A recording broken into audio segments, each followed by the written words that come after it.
Bonjour à tous, merci de nous avoir rejoints aujourd'hui pour ce séminaire qui va être consacré à la migration et plus particulièrement à l'émigration des bases de données vers le cloud AWS. Alors, qui sommes-nous? Donc moi je suis Jean-Philippe Pinte, je suis au business développement dans une équipe européenne et je m'occupe des bases de données pour AWS France. Et aujourd'hui j'ai la chance de partager cette session avec Sébastien Herrieux de Teamwork. Oui, bonjour à tous. Donc Sébastien Herrieux, je suis directeur technique et de l'innovation chez Teamwork et je vais vous parler également de migration de base de données avec Jean-Philippe. Merci Sébastien. Donc, quel va être l'agenda de cette session? Donc, je vais faire une courte introduction. On parlera de projets de migration, ça c'est très important de se projeter. Et puis, quand on fait un projet de migration, bien évidemment, il y a des outils. Donc, on ira dans le détail de ces outils et des frameworks. Et puis, pour vous aider, on va voir qu'il y a un programme qui s'appelle le Database Freedom. Donc, j'irai dans le détail de ce programme-là. Et puis, on finira donc avec Sébastien de Teamwork sur le témoignage et la présentation de leur offre. Donc, le premier point, et ça on l'aborde souvent en rendez-vous ou en discussion, c'est pourquoi finalement je vais migrer mes bases de données.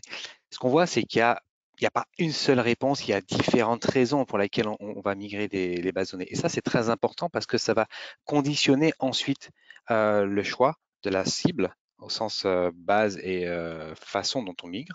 Donc, ça peut être très bien une fermeture data center. Donc, on est en juillet. À la fin de l'année, il faut que j'ai fini avec mon data center on-prem. Je dois tout passer dans le cloud. Ça peut être un premier driver. Ça peut être des challenges plus classiques liés à la gestion de bases de données on-prem. On n'a plus envie de gérer classiquement nos bases de données. On a envie de déléguer une partie de cette gestion. On est dans un mode manager. Ça peut être aussi une volonté de quitter les bases commerciales. On subit la pression de certains éditeurs, des audits. On se rend compte qu'on peut faire la même chose sans cette pression-là. Donc, comment on peut quitter ces éditeurs de base commerciale? Et puis, ça peut être bien évidemment certaines exigences techniques que l'on ne peut pas répondre avec l'architecture qu'on a actuellement et qui nécessitent à ce moment-là, par exemple, d'aller dans du cloud. Alors, je dirais que chaque projet est unique. Quand on discute avec chacun d'entre vous, on voit que chaque projet est unique. Mais en même temps, finalement, le processus qu'on a à mettre en place, ça ne change pas. C'est toujours le même. Il va falloir collecter un certain nombre d'informations. Cette collecte d'informations va nous permettre de cartographier, de se projeter. Ensuite, on va regarder et évaluer là où on voudrait aller. Quelle est la meilleure façon? Est-ce qu'on va le faire en une étape, en deux étapes? C'est du direct, pas du direct? Et puis, bien évidemment, il va y avoir la phase de migration elle-même avec tout ce que ça implique derrière. Donc, si on se concentre sur le process de migration, on voit qu'il y a trois grandes colonnes. On va d'abord, bien évidemment, passer du temps, et ça c'est très important, sur la préparation et son cas d'usage. Comme je disais tout à l'heure, on a des drivers qui peuvent être différents. Si on discute avec quelqu'un dont le driver c'est quitter les bases commerciales parce qu'il a eu des audits, parce qu'il est plutôt en mauvaise position, il n'a plus envie d'utiliser ces solutions-là. C'est différent d'une discussion où l'idée, c'est de partir très rapidement du data center parce qu'on a une obligation, parce qu'on a signé des contrats que ça s'arrête. On n'a que 6 mois pour le faire. Donc, c'est pas la même chose. Après, il y a aussi tout ce qui va être les notions de coûts. Quels vont être les coûts actuels? Est-ce que j'ai des renouvellements prévus? Si j'ai des renouvellements prévus, à quelle échéance ils sont? Si c'est déjà renouvelé, est-ce que c'est pas trop tard? Et quel va être ce coût pour moi si je migre ou pas. Donc il y a un certain nombre de questions vraiment préparatifs bien avant de rentrer dans la découverte elle-même et de cas d'usage. Après la découverte, c'est peut-être la phase la plus importante avec la planification sur un projet et surtout sur la réussite d'un projet. La première chose, c'est ma base de données, elle n'est pas toute seule. Il y a des choses qui y sont connectées, il y a ce qu'on appelle des applications, hein. Les bases de données peuvent être elles-mêmes liées entre différentes bases. Par exemple, ça peut être des databases link, il peut y avoir des processus. Donc, il va falloir comprendre quel est l'écosystème de cette base de données, avec quoi elle est liée. Parce que derrière, il va y avoir aussi des questions sur l'applicatif qui seront à répondre avant la migration de la base. C'est est-ce que je migre l'applicatif en même temps que la base? Est-ce que je vais garder l'applicatif on-prem et la base à distance? Et si je le fais, est-ce que c'est définitif? Est-ce que c'est simplement transitoire? Donc, il y a un certain nombre de questions à se poser sur tout ce qui tourne autour de la base de données. Et on verra que c'est important de discuter, pas uniquement avec les responsables des bases, mais avec les responsables applicatifs d'ailleurs. Quel est le nombre de bases que je veux déplacer? Quelle va être la volumétrie? L'historique que j'ai à traiter? Est-ce que j'ai des contraintes techniques spécifiques? On va le voir au niveau de la conception. Ce qui est important de comprendre, c'est est-ce que je peux faire par exemple cette migration tranquillement le week-end? Je peux arrêter un vendredi soir, me planifier cette migration dans le week-end? Ou est-ce qu'au contraire, par exemple, c'est mon site de commerce électronique, je dois faire une migration, mais jamais m'arrêter et prévoir à un moment donné de basculer de ma production on-prem vers le cloud. Donc c'est des approches complètement différentes, c'est ce qui va donner des contraintes différentes à mon projet de migration. Et puis il y a un point qui souvent est sous-estimé, voire parfois oublié, c'est quel est le plan B? Si, par tout hasard, cette migration n'était pas correcte ou effective au moment voulu, quel est le moyen pour revenir? Par exemple, imaginons, j'émigre une base commerciale vers une base open source. C'est pas tout à fait ce que je voulais. Je suis passé en production sur la base open source. Est-ce que j'ai un moyen de revenir en arrière et de repartir ma production sans passer des jours, des semaines? Donc c'est très très important dès le départ de la conception du projet de migration, d'avoir ce plan de retour en arrière. Ensuite, ce qui va nous poser un certain nombre de questions, c'est où vais-je en termes de migration? Bien évidemment, les deux premiers qui sont à gauche, c'est conserver, abandonner. Si c'est des applications très anciennes, imaginons que ce soit des applications type Forms Caractère sur des vieilles bases de données Oracle, est-ce que je vais les migrer? Est-ce que ça a vraiment un intérêt de les migrer?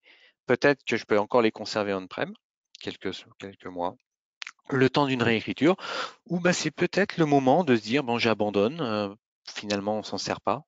C'est le moment de se poser cette question-là. Ensuite, eh bien, il va falloir classifier. Est-ce que je fais un simple lift and shift? Je prends ce que j'ai en gros et je vais le placer sur des machines virtuelles. Chez AWS, on parle de C2. Ou est-ce que je vais un petit peu plus loin, par exemple, que je vais passer dans un mode managé de ma base de données? Ou est-ce pas le moment de remplacer le moteur? Je suis en base commerciale, je vais remplacer mon moteur par une base open source. Ou même aller plus loin, c'est dire soit j'ai un monolithe et je vais exploser mon monolithe en par exemple microservices et donc utiliser une base de données par rapport au microservice, donc par rapport à ce que je veux faire, ou peut-être complètement réécrire. J'ai des cas de clients qui sont passés d'une base commerciale relationnelle qui se sont rendus compte que ça n'était pas le modèle par rapport à ce qu'ils devaient faire et ils sont passés vers des bases NoSQL, clé-valeur. Donc ça, c'est important, ces chemins de migration, ces 6 chemins de migration, et de se dire, pour chacune de mes applications et donc de mes bases derrière, quelle va être la stratégie, qui peut être à long terme, à court terme ou moyen terme, et de savoir où l'on va aller. Derrière, ce qu'il faut bien comprendre, c'est que ce n'est pas le même investissement en temps et en coût. Prendre un existant et faire un lift and shift, c'est beaucoup plus rapide que dire je vais complètement refaire mes applications en microservices, changer ma base relationnelle vers du NoSQL.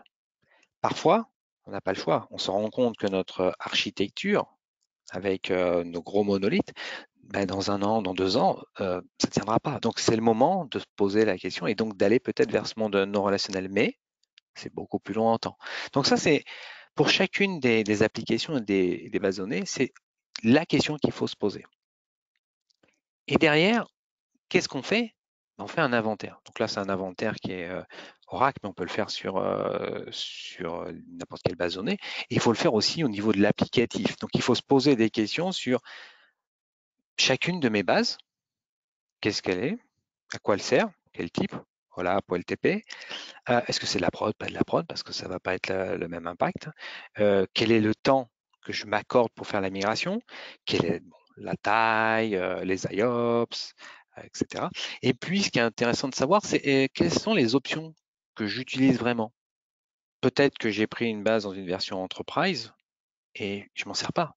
Peut-être que c'est le moment de ce qu'on appelle downgrader, des versions, pour aller vers une version qui peut être une version standard. Donc ça va être intéressant pour chacune des bases de faire ça, de compléter pour l'applicatif, et puis de compléter avec les informations qu'on a vues au-dessus sur, par exemple, la target. Je veux rehoster pour celle-là.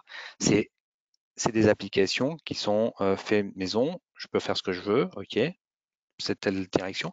C'est des applications ISV, Third Party Application.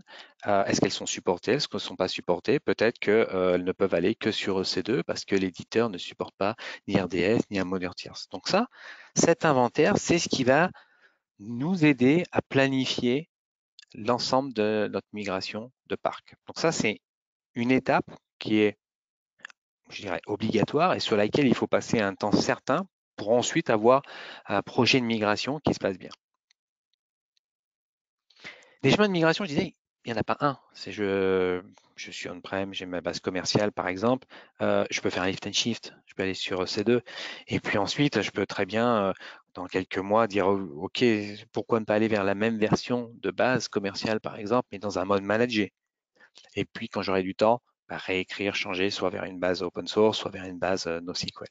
Tous les chemins, on les voit ici, sont possibles. Je peux très bien passer directement de ma base commerciale vers celle-là, la même managée, ou prendre le temps de faire une migration complète, par exemple, vers un autre moteur. On l'a vu, c'est pas le même temps, c'est pas le même engagement. C'est par rapport à mon projet, par exemple, comme je disais tout à l'heure, si c'est un projet de migration data center, c'est peut-être pas le moment de migrer toutes les bases de données commerciales vers des bases non commerciales, open source ou autres, parce que c'est beaucoup plus long. Donc on va faire peut-être dans ce cas-là en étape une migration rapide vers EC2 et ensuite vers une autre base de données.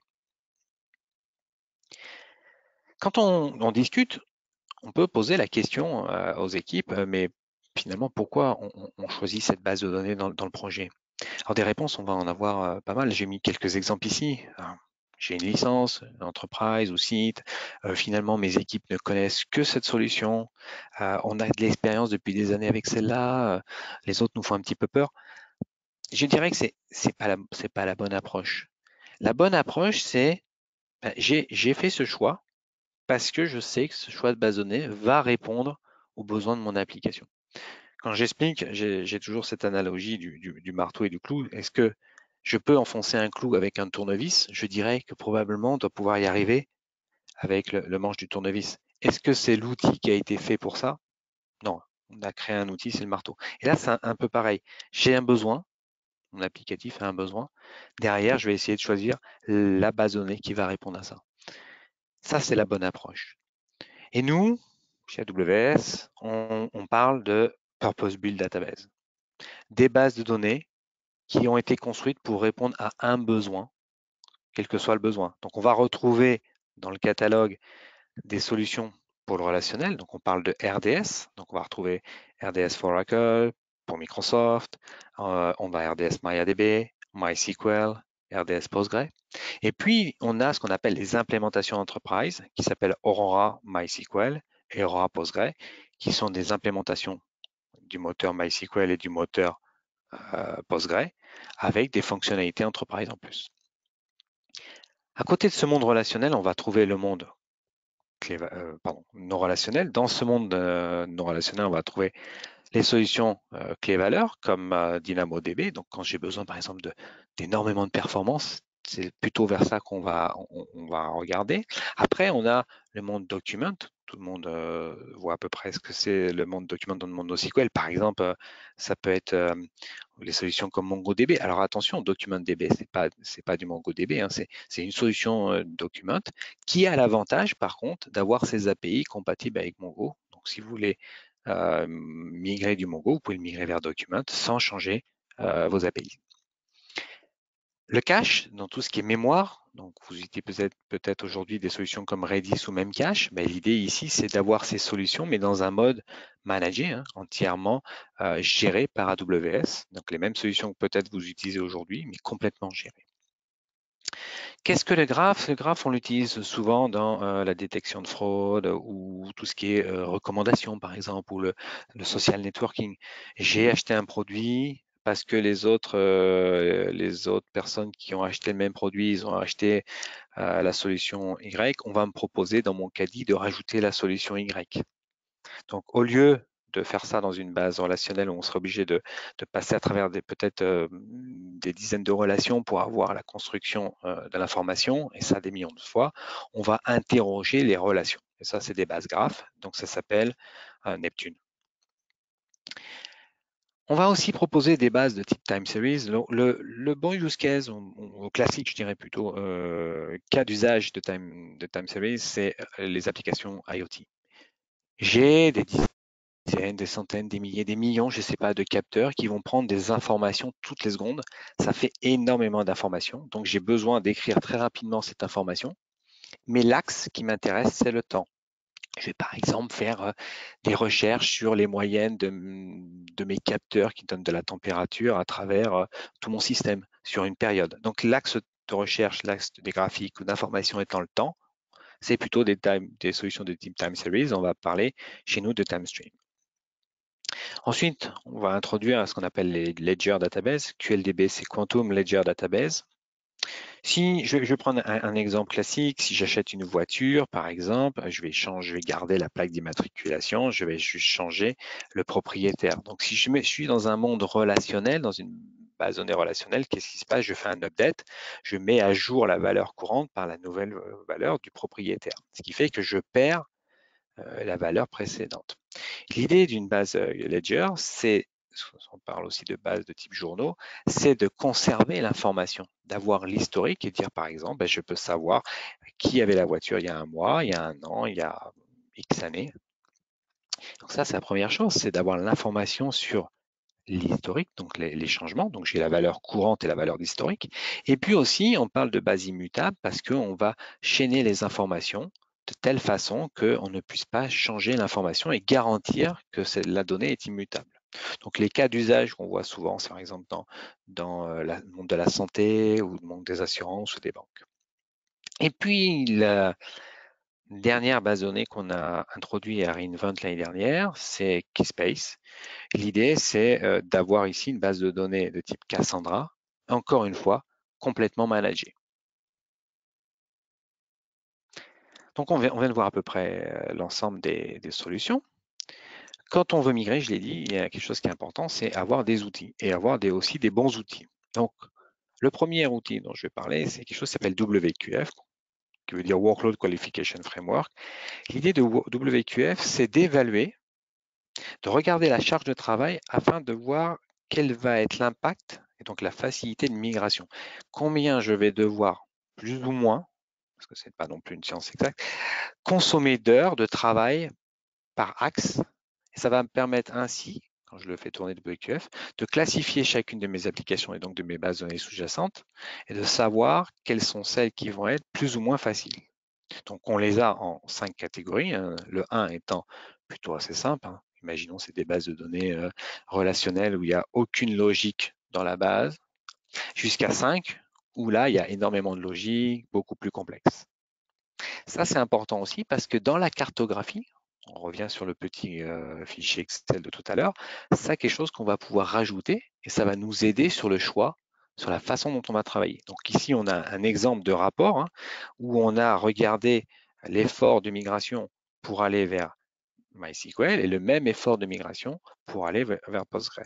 Et ça, on va le regarder sur différents axes hein, qui sont les étapes de migration, hein, que ce soit sur la partie application, la conversion de schéma, etc., etc. Donc, on va avoir pour nos différentes phases et nos différents rôles, hein, que ce soit l'architecte de migration, le DBA lui-même, le responsable d'applicatif, là où il doit focaliser et combien d'heures ou de jours sont nécessaires pour migrer. Donc ça va nous donner la catégorie, facile, pas facile, et un temps derrière de travail à effectuer. Le deuxième outil, c'est SCT, qui veut dire Schema Conversion Tool. Donc Schema Conversion Tool, c'est un binaire. On l'installe par exemple sur son poste ou sur une machine. On va se connecter à l'instance et ça va nous donner un certain nombre d'informations. C'est ce qu'on appelle le SCT Assessment, qui va nous donner des informations sur la faisabilité. Je reviendrai juste après dessus. Et SCT, le principe, c'est d'être capable de convertir les schémas de la base existante et de les emmener vers la cible sur laquelle vous voulez aller. Donc, je vais convertir mon existant vers ma target qui peut être par exemple un Postgre. Ensuite, on va avoir une solution qui s'appelle DMS, ça veut dire Database Migration Services. SCT, je regarde les schémas. DMS, mais c'est la migration de la donnée elle-même. Je vais prendre mes data, où elles sont, et je vais les emmener vers ma cible AWS. Après, ce qui est intéressant aussi, c'est que dans la partie DMS, il y a une fonctionnalité qui s'appelle CDC, Change Data Capture, qui va nous permettre, par exemple, de synchroniser nos bases de données. Je vais pouvoir synchroniser ma prod actuelle avec ma future prod. Et comme ça aussi, je peux aussi resynchroniser cette future prod avec quelque chose d'autre et, comme je l'ai dit tout à l'heure, préparer mon plan B. C'est très intéressant, DMS pour ça, ça fait la migration, mais ça fait aussi toute la partie Change Data Capture et donc capture et application au fil de l'eau. Donc je reviens sur SCT Assessment, je dis, c'est un petit binaire, je l'installe. Je vais me connecter, donc il faut que j'ai les informations de connexion à la base de données que je veux regarder. Je vais le laisser travailler quelques minutes et ça va me sortir un rapport qui va me dire ce que l'outil peut faire automatiquement sur les tables, sur les index, etc. Et puis, ça va nous dire ce qui ne peut pas être fait automatiquement et qu'est-ce qui nécessite plus ou moins de travail. Donc, on va avoir un rapport de ce type-là. Et puis à droite, vous voyez ici, ce qui va ressortir dans le rapport, c'est un certain nombre d'informations sur ce qu'on appelle les issues. Combien de fois on les retrouve? Donc, par exemple, c'est très intéressant. Si je vois que j'ai la même erreur, enfin pas la même erreur, mais la même problématique qui se répète 200 fois, et si je sais que je suis capable de le faire, de résoudre en quelques minutes, ben, je vais pouvoir savoir exactement le temps dont je vais avoir besoin. Alors, ce qu'on voit ici, c'est qu'effectivement, on a un certain nombre de choses que l'outil va détecter. Mais ce qui est intéressant, c'est qu'on va vous mettre à disposition des playbooks. Alors, des playbooks, ça ne se lit pas comme ça le soir ou en ce moment sur la plage. C'est des PDF qui font 300 ou 400 pages. L'idée, c'est plus de retrouver ici, je dirais, des bonnes pratiques. On va reprendre l'issue qu'on a vu dans SCT, on va regarder et on va voir quelle est la proposition pour résoudre ça. Bien évidemment, si vous avez une autre méthode, vous pouvez le faire également. Mais l'idée là, elle est plutôt de ne pas réinventer la roue à chaque fois et de dire voilà, j'ai détecté tel issue, je regarde le playbook, ah, la solution c'est comme ça, et ben je peux l'appliquer, je vois que je sais le faire moi en quelques minutes ou en 2 heures ou je ne sais pas le faire, enfin j'apprenne à le faire. Voilà. Donc ça permet aussi de mieux se projeter au niveau de la migration. Donc je dirais que la combinaison de SCT, DBS et des playbooks, c'est ce qui va vraiment vous aider au jour le jour au niveau des outils. Donc ici, on reconnaît tous le processus de migration avec les différentes phases. On va voir que SCT et DMS, si vous regardez sur l'effort, va vous aider énormément sur un certain nombre de phases. Donc, va vous aider en fait, sur le pourcentage global que vous allez devoir passer sur la migration. Donc, deux outils très intéressants ici pour vous aider sur l'accélération de la migration. Donc, on a parlé d'outils, on peut parler de framework. Alors, chez AWS, on a quelque chose qui s'appelle AWS Professional Services. C'est une équipe qui peut venir travailler avec vous et qui a mis au point ce framework-là. Donc, l'idée, c'est de faire une analyse. Vous avez, imaginons, 200-300 bases. C'est de faire une analyse globale de ce parc, d'évaluer l'ensemble de ces bases de données, de regarder l'effort qui va être derrière et de vous donner une idée sur le meilleur chemin pour migrer ces bases de données. Donc, une fois que l'outil a travaillé, vous allez avoir des rapports de ce type-là. Vous voyez ici ce que j'ai comme base de données, ce que j'ai en application maison versus les applications qui sont achetées, etc. etc. L'effort, par exemple, sur le nombre de jours, le nombre de jours hommes, etc., par complexité. Donc, en plus de tooling, on peut aller plus loin avec du framework. Pour continuer cette session, je voulais partager avec vous quelques bonnes pratiques qu'on a retrouvées sur tous les projets qu'on a pu faire. Alors, je dirais qu'il il y a un certain nombre de choses qu'on doit faire avant de commencer. On ne doit pas, et ça ne marchera pas si on ne le fait pas, commencer un projet sans sponsor. Il est important d'avoir, pour tout projet de migration, et encore plus si c'est un projet de migration globale, un sponsor qui va être votre soutien et qui va aussi avoir l'engagement total du management. Le deuxième point, et il ne faut pas le négliger, c'est de se poser la question des bloqueurs qu'on peut voir. Ça peut être des bloqueurs de sécurité, des bloqueurs de réseau. Donc, il est nécessaire de les identifier et avant de commencer, de trouver une solution, de les résoudre. On ne va pas commencer la migration et puis être obligé de s'arrêter parce qu'on n'a pas fait cette partie-là. Donc, on la traite avant. Ça, c'est toujours la bonne pratique, avant de commencer la migration. Et puis, on parle d'éliminer les FUD. En anglais, on peut le traduire un FUD par peur, les incertitudes et les doutes. Ça peut être ce que je pourrais nommer aussi les légendes urbaines. J'ai entendu dire que il paraît que ceci, cela, ça ne marche pas. Tout ça, ça ne doit pas exister au départ d'un projet. Donc, s'il y a ce genre de remontée d'informations ou de crainte, il est important, avant tout projet, de le lever. Et puis, le dernier point, c'est d'avoir une équipe de référence. Ce qu'on appelle, nous, la core team, c'est une genre de communauté. C'est d'avoir un certain nombre de personnes de différentes équipes, les DBA, mais aussi les responsables, enfin les personnes des applications, travaillant ensemble. Ça peut être aussi des champs d'AWS, de nos partenaires. Donc, c'est l'équipe qui va être le minimum central, qui va avoir la connaissance et qui ensuite partagera ce savoir et ces bonnes pratiques avec les autres équipes. Donc, ça, c'est les bonnes pratiques avant de commencer. Et si on prend les retours d'expérience, pareil, j'ai essayé de mettre ici ce qu'on a pu voir dans nos projets. Je l'ai dit, un bon projet, c'est un projet qui a mobilisé les responsables d'application dès le départ, qui a eu l'adhésion de tout le monde. Si on ne travaille pas tous ensemble, si on a des réticences d'un côté ou d'un autre, le projet, c'est beaucoup plus compliqué et ça peut se passer beaucoup plus mal.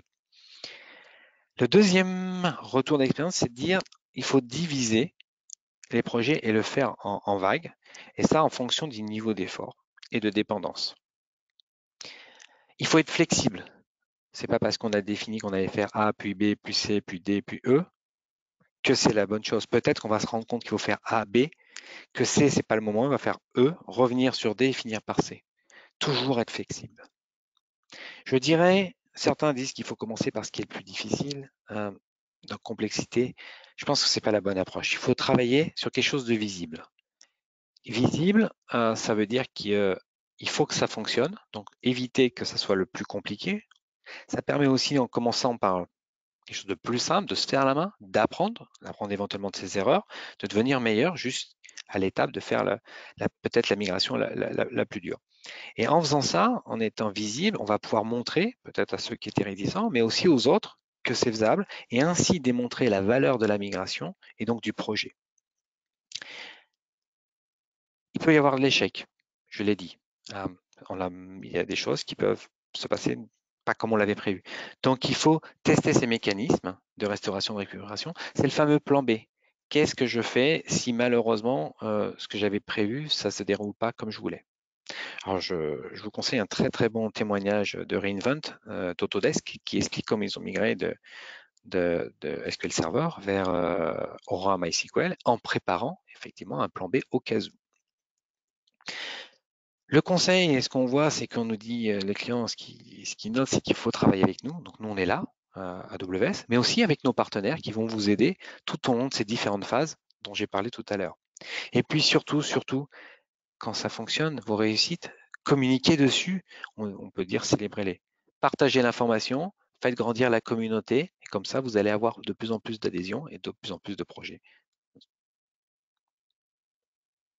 On a parlé un certain nombre de choses, des inventaires, des bonnes pratiques. On a parlé aussi du tooling. Je voudrais évoquer un programme. On parle chez nous de Database Freedom. Alors, qu'est-ce que c'est? Beaucoup d'entre vous ont des bases de données relationnelles, je dirais traditionnelles, c'est-à-dire vendues par des éditeurs. C'est quoi leur point commun? C'est qu'elles ne sont pas données. Souvent, quand vous voulez un processeur d'une solution base de données traditionnelle, entre le processeur plus les options, quel que soit le nom associé, ça revient très cher le processeur. C'est propriétaire, vous êtes verrouillé.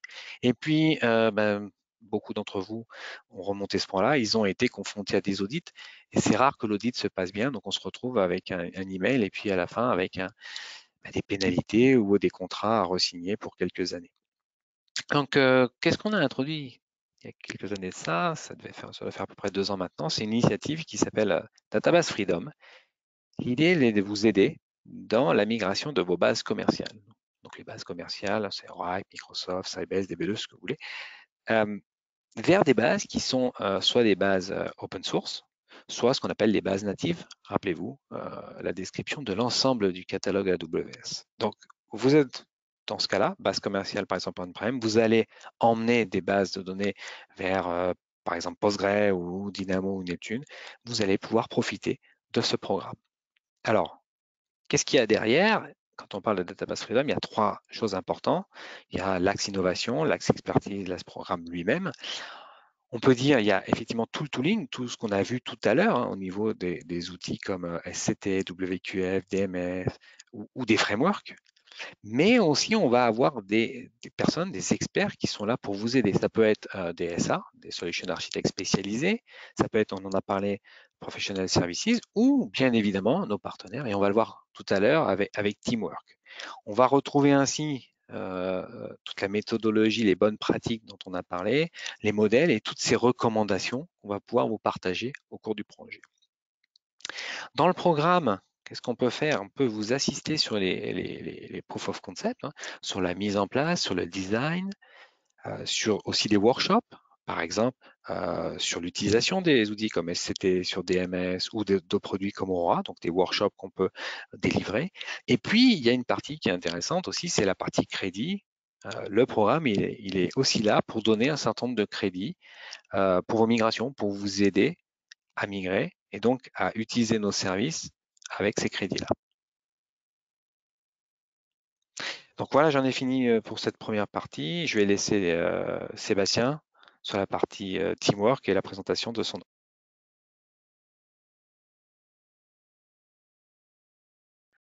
Merci Jean-Philippe. Donc, suite à ce brillant exposé, je vais vous faire une petite présentation d'une offre qu'on a montée chez Teamwork qui s'appelle l'offre Orales. Je vais revenir dessus.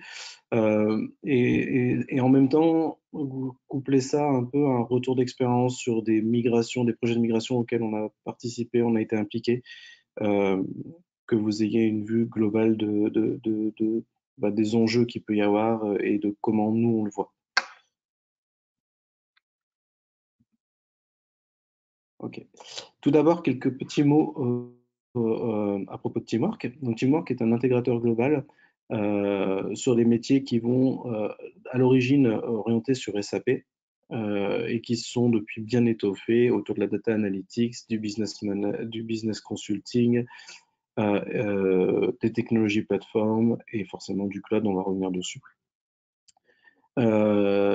On est actuellement 800 à travers le monde et le point intéressant, c'est que ces différentes localisations à travers le monde permettent d'adresser à la fois du business local, donc des clients locaux, et également de nous fournir une capacité à faire du support sur l'ensemble des périmètres que je vous ai décrits en 24/7 en mode follow the sun, depuis les USA à San Diego jusqu'au Vietnam ou en Chine via Ho Chi Minh.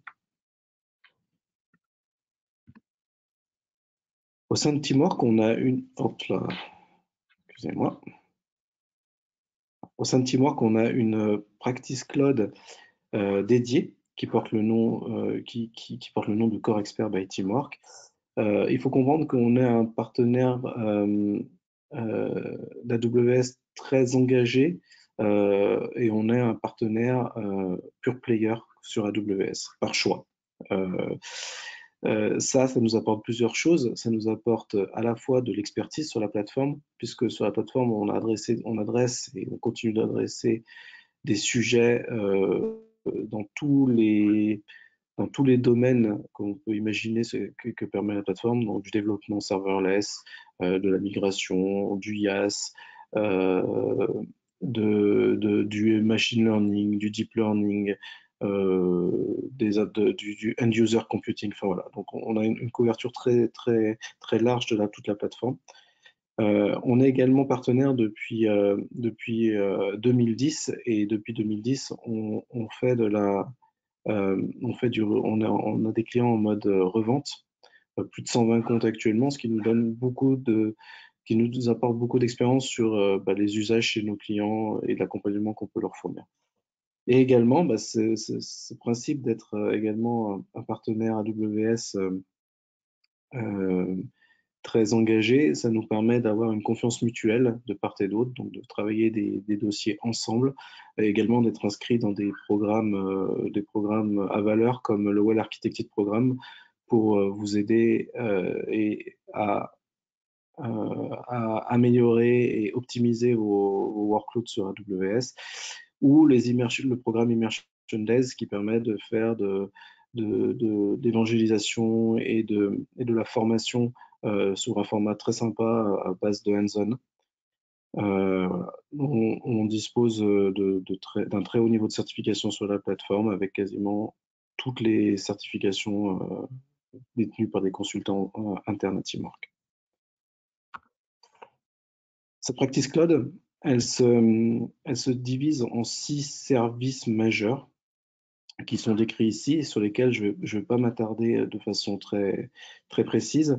Mais ce qu'il faut comprendre, c'est que ces 6 services majeurs, en fait, sont très complémentaires et permettent d'aller des couches de l'approche très haute, très haut niveau avec de la cloud transformation, jusqu'à des choses très très précises comme du Cloud Native Development, qui peuvent s'interfacer avec de la migration, parce qu'on est capable de faire, dans les 6 R qu'a décrit Jean-Philippe juste avant, on est capable de faire du replatforming, du refactoring, et ainsi de suite.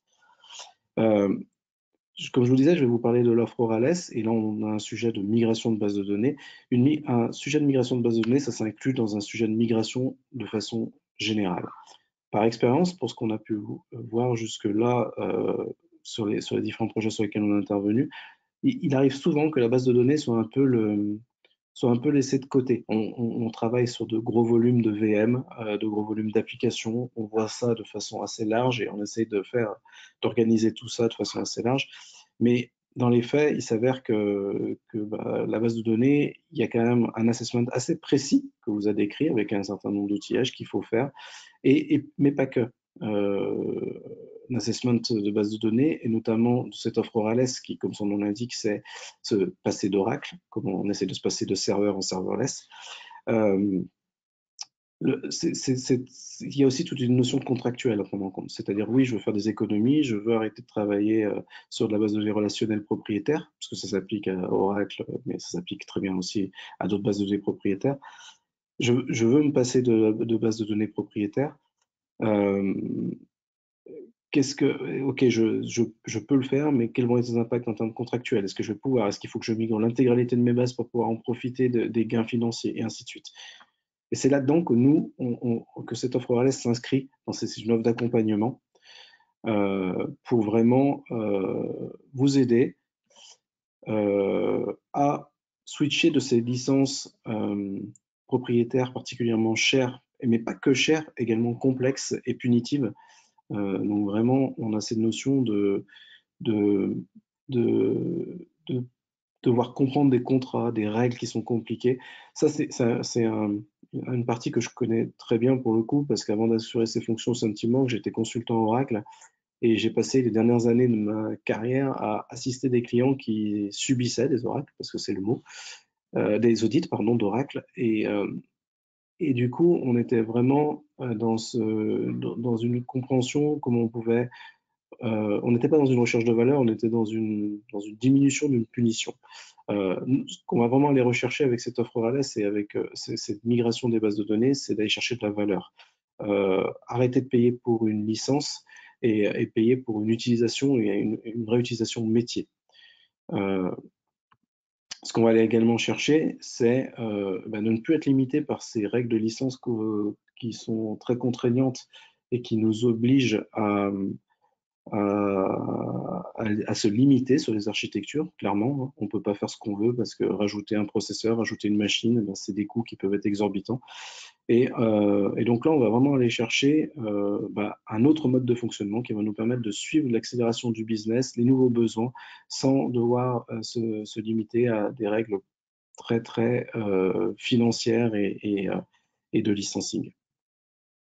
Et enfin, on va aller également chercher, avec cette offre Orales, une optimisation de vos coûts opérationnels en faisant en sorte que vos équipes DBA soient focalisées sur des tâches à valeur ajoutée plutôt que sur des tâches répétitives de management comme le backup, le patching et ainsi de suite. Pour mettre tout ça un peu pour schématiser un peu tout ça, ce que je vous propose, c'est l'itinéraire d'une base de données comparatif entre l'ancien monde, le monde non cloud, on-premise, donc une base de données traditionnelle, et un mode en DB, en database as a service, comme le propose la plateforme AWS.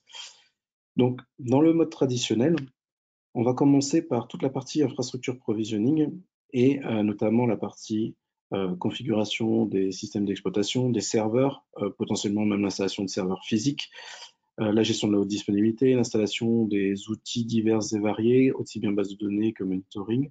Puis on va enfin pouvoir se concentrer et là donner la main à travailler en collaboration avec nos équipes métiers ou nos équipes applicatives pour travailler le cœur de l'application, la connexion, le hosting des données. Puis on rentre après dans un mode opérationnel, de run, dans lequel on va travailler sur le backup management, le tuning, et également toute la notion de scaling de l'infrastructure, c'est-à-dire le capacity management qu'on faisait. Mais une fois qu'on a fait toute cette partie-là, on a également, au fil de l'eau, au fil de tous les ans, tous les 3 mois, selon les politiques, le patching à mettre en œuvre avec des arrêts de service et ainsi de suite. Dans le monde cloud et côté AWS, déjà toute la partie infrastructure provisioning, on va gagner énormément de temps en pouvant démarrer soit en quelques clics dans une interface, soit avec de beaux templates d'infrastructure as code, lancer notre instance et tout de suite passer à la partie et fournir le service à la partie métier et applicative pour faire le paramétrage. On n'aura plus à gérer non plus la partie backup et on va se concentrer, c'est ce que je vous disais, sur des tâches à valeur ajoutée que sont notamment le tuning et le FinOps. Le FinOps, c'est quelque part du capacity management, mais pas que, c'est de l'optimisation également. C'est vous permettre de faire des économies et pour vraiment des économies ou des optimisations pour vraiment payer et utiliser vraiment le nécessaire. Et ensuite, plutôt que de de gérer le cycle de vie de patching qui peut être relativement contraignant, eh ben, on va se concentrer sur des nouveaux projets. Tout ce temps gagné et ce temps gagné à ne pas faire d'opérationnel, on va pouvoir le passer à lancer de nouveaux projets, à accompagner les métiers, donc, au contact des équipes métiers. Notre offre Orales, en fait, elle s'axe sur 4 axes principaux. Donc là, ils sont présentés comme une roadmap. Ces 4 axes principaux, ça va être le Start Smart, le Build Fast, le Run Simple et le Play More.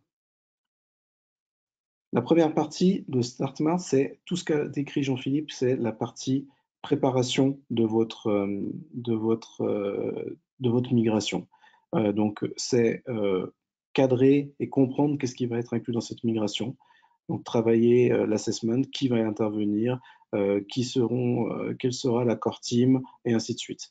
Ensuite, ça va être le pilotage, c'est-à-dire identifier toutes les personnes avec lesquelles on va devoir communiquer.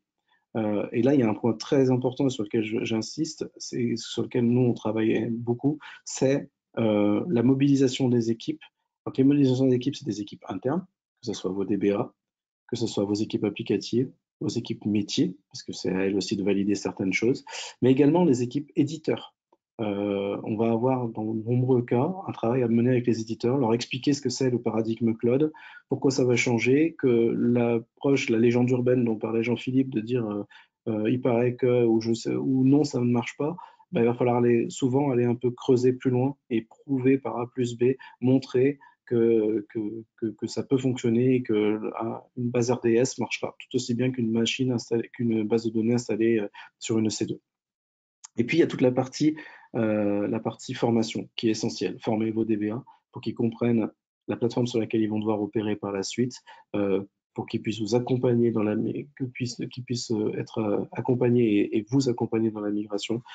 pour faire lever tous les doutes et toutes les peurs qui peuvent être liées sur le côté je risque de perdre mon travail, ou en tout cas le cloud risque de m'enlever une bonne partie de mon travail. Donc vraiment montrer un peu toute la valeur ajoutée qu'on peut aller chercher. Donc ça va se peut passer par des formations sur mesure, ça va passer par de l'accompagnement, ça peut passer par les immersion days dont je vous parlais. Voilà.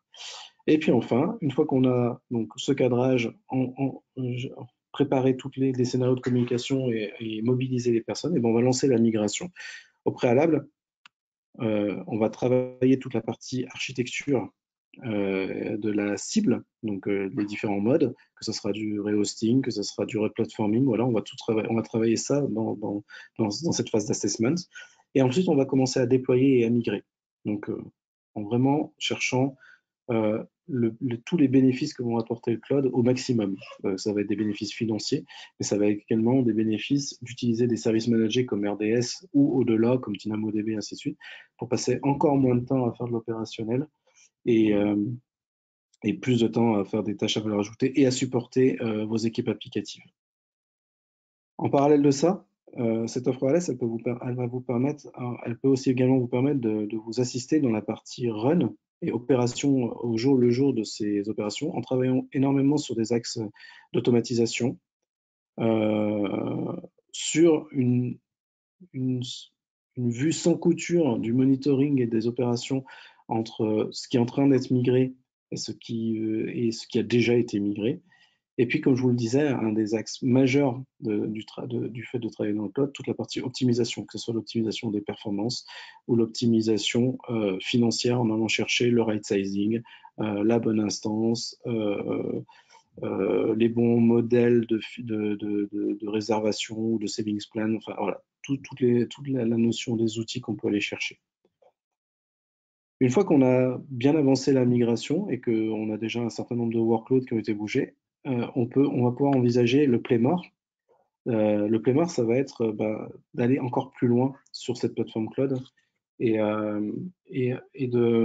de chercher à transformer. Donc aussi bien, vous voyez, le replatform, le refactor, d'aller vers les fameuses purpose build database dont vous parlait Jean-Philippe, donc d'aller vraiment chercher l'optimisation majeure, la bonne base pour le bon usage, plutôt que la base relationnelle qui faisait tout, mais ça passe souvent par du replatforming et souvent par du refactoring applicatif.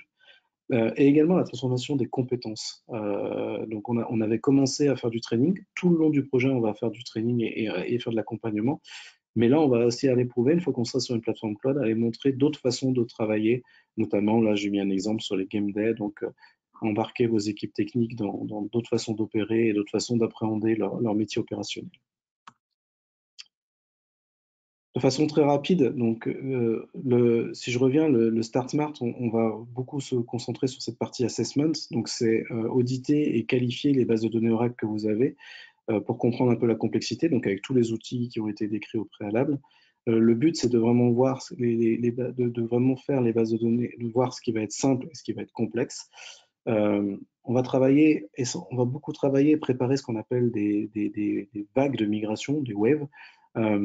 Et on va travailler énormément en mode itératif. Donc là, je rejoins énormément ce que disait Jean-Philippe au préalable. C'est il faut chercher une base de données et un use case pour commencer qui soit à la fois significatif, qui ait de la valeur, mais qui ne soit pas trop complexe. Pourquoi? Parce qu'on va gagner en compétences et en expérience au fur et à mesure des migrations.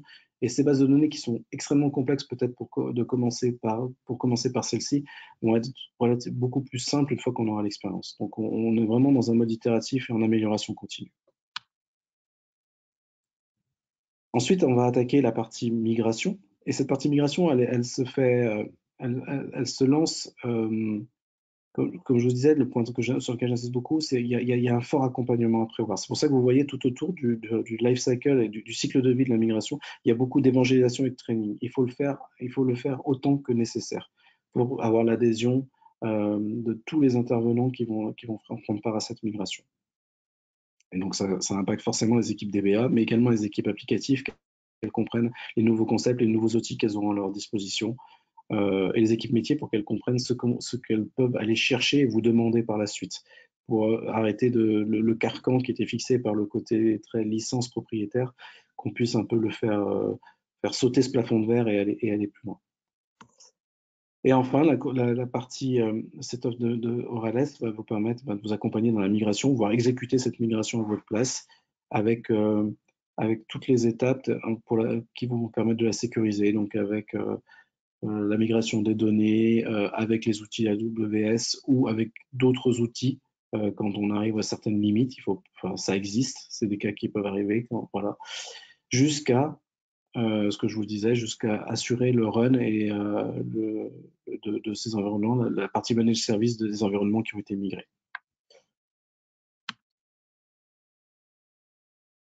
Je vous remercie et je vais donner la main à Jean-Philippe pour les conclusions de ce séminaire. Mais merci Sébastien, c'était une très très bonne présentation. Et je vous remercie tous d'avoir suivi cette session et je vous dis à bientôt pour une prochaine. Merci. Au revoir.